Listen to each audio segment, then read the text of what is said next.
उसके एक साथी रोहित ने, जिसने धारदार हथियार से गले को रेता था, उसको अरेस्ट किया गया। और एक अन्य साथी जिसकी अभी पुलिस को तलाश है, उसके लिए पुलिस टीमें रवाना। नमस्कार मेरे दोस्तों, आज हम फिर एक दर्दनाक डबल मर्डर का किस्सा आपको इस वीडियो में बताएंगे। अगर वीडियो अच्छा लगे तो वीडियो को लाइक और चैनल को सब्सक्राइब जरूर कर देना। यूपी के शहर कानपुर में 2 हत्याएं एक साथ। दोनों मौत से ठीक पहले व्हाट्सएप पर आत्महत्या करने का मैसेज, पर मौत गला काटकर। मौत भी पति और पत्नी की, जबकि इनके साथ बेटा और बेटी भी थी। बेटा तो पहली मंजिल पर था, पर बेटी साथ में थी। फिर भी 2 मौतें और कोई चीख पुकार नहीं। तो क्या ये वाकई आत्महत्या थी या फिर मर्डर? आज क्राइम डायरी में कानपुर डबल मर्डर की पूरी कहानी आपको बताएंगे। यूपी का इंडस्ट्रियल शहर कानपुर, तारीख 5 जुलाई 2022 सुबह के करीब 4 बजे। जगह कानपुर का बर्रा इलाका। तड़के भी इक्का दुक्का चहलकदमी, किसी को दुकान खोलने की तैयारी तो किसी को स्टेशन जाना, पर सन्नाटा वैसे ही जैसा दूसरे घरों में था। लेकिन एक घर में खूनी खेल हो रहा था। बर्रा के एक मकान में यहाँ रहने वाले 61 साल के एक शख्स और उनकी 55 साल की बीवी का किसी ने घर में घुसकर मर्डर कर दिया। ये हत्या भी ऐसी वैसी नहीं, बल्कि बड़े ही खौफनाक तरीके से चापर से गला काटकर।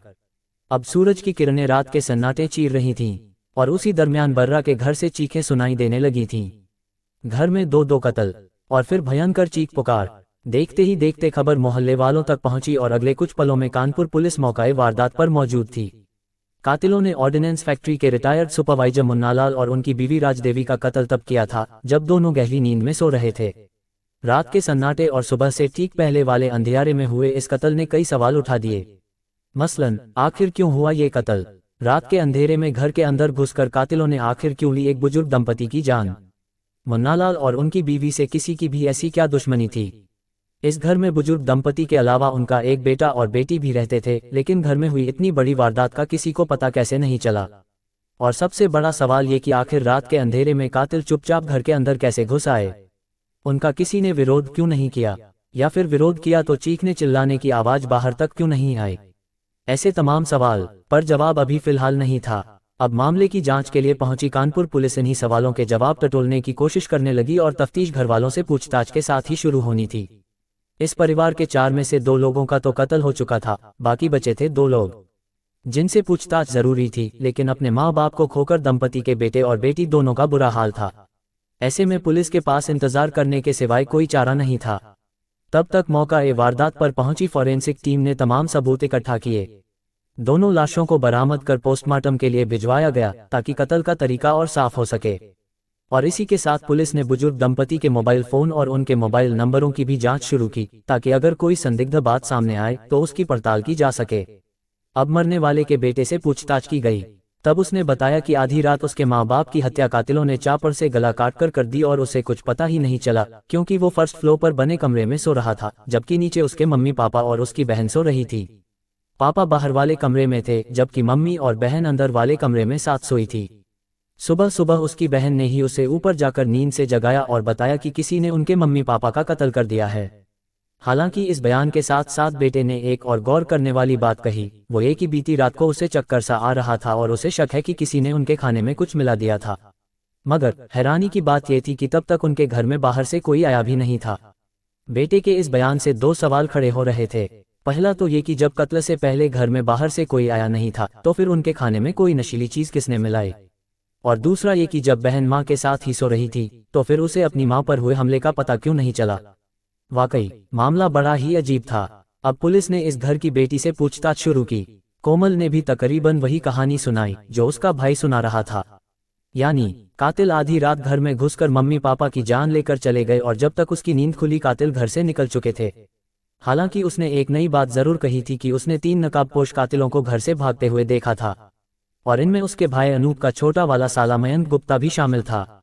अब पुलिस ने एक बार फिर घर के बेटे अनूप से बात करने का फैसला किया। असल में अनूप का अपनी पत्नी के साथ तलाक का केस चल रहा था और उसकी पत्नी इन दिनों अलग रहती थी। मुआवजे के तौर पर पत्नी और उसके घरवालों ने अनूप और उसके घरवालों से 50 लाख रुपए की मांग भी रखी थी। ऐसे में अनूप जो कहानी सुना रहा था उसके मुताबिक उसके माँ बाप का कत्ल उसके सालों ने ही किया था। इसके अलावा शक पड़ोसी एक दुकानदार पर भी था, इसलिए पुलिस अभी सभी एंगल से जांच कर रही थी। इसमें सबसे बड़ा शक अनूप के एक साले समेत 3 नकाबपोश कातिलों पर था, जो आधी रात चुपके से घर में घुस आए थे। ऐसे में पुलिस ने गली में लगे सीसीटीवी कैमरों की फुटेज देखने का फैसला किया। लेकिन फुटेज में कुछ अलग ही कहानी नजर आ रही थी।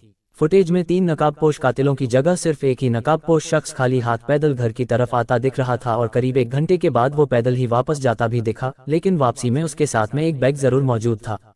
जाहिर है जब 3 नकाबपोश कातिल की जगह यही इकलौता शख्स कैमरे में कैद हुआ था तो शक इसी शख्स पर होना लाजिमी था। इसी के साथ कई ऐसी बातें थीं जो शक पैदा कर रही थीं। अब ये भी पता चला कि कातिलों ने घर में घुसकर हत्या की, लेकिन घर में किसी को इस बात का पता नहीं चला, खासकर बेटी को जो खुद मां के साथ एक ही बिस्तर पर सो रही थी। ऐसा कैसे हो सकता है? बेटी ने बताया कि उसने 3 नकाबपोश कातिलों को भागते हुए देखा था, तो फिर सवाल ये था कि उसने शोर क्यों नहीं मचाया। कातिल घर में इतने आराम से कैसे दाखिल हो गए, जबकि आमतौर पर रात को लोग दरवाजा बंद करके सोते हैं। ये बातें घर की बेटी कोमल को शक के दायरे में ला रही थी। अब जब पुलिस ने उससे गहन पूछताछ की तो वो कई सवालों का जवाब देने में लड़खड़ाने लगी।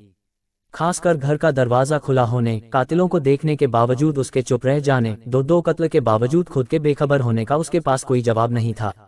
ऐसे में जब पुलिस ने उससे सख्ती की तो आखिरकार उसने मान लिया कि उसी ने अपने आशिक रोहित के साथ मिलकर अपने माँ बाप की आधी रात घर में हत्या की है। पूछताछ में कोमल ने बताया कि उसने रोहित के साथ मिलकर इस कत्ल की प्लानिंग की थी, यहाँ तक कि वो माँ बाप के अलावा अपने भाई अनूप की भी जान लेना चाहती थी।